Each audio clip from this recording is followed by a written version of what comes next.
This short video will cover how to overcome disappointment.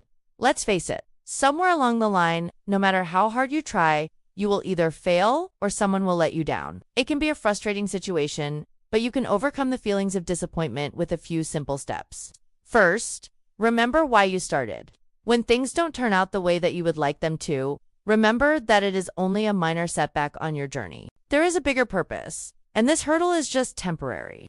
Next, relax and breathe. It's okay to take some time to regroup. Find something that you enjoy doing and go do it. Give yourself some space to feel your emotions, as well as recuperate from the blow. Then, think about what you would do differently. Failure is a great opportunity for learning. Reflect on ways you may have approached the situation that would have been more productive. Finally, get up and move forward.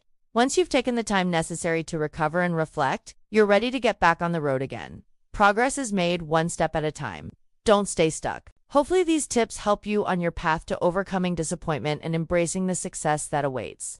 Like and subscribe for more personal development tips and download our free guide below for daily inspiration.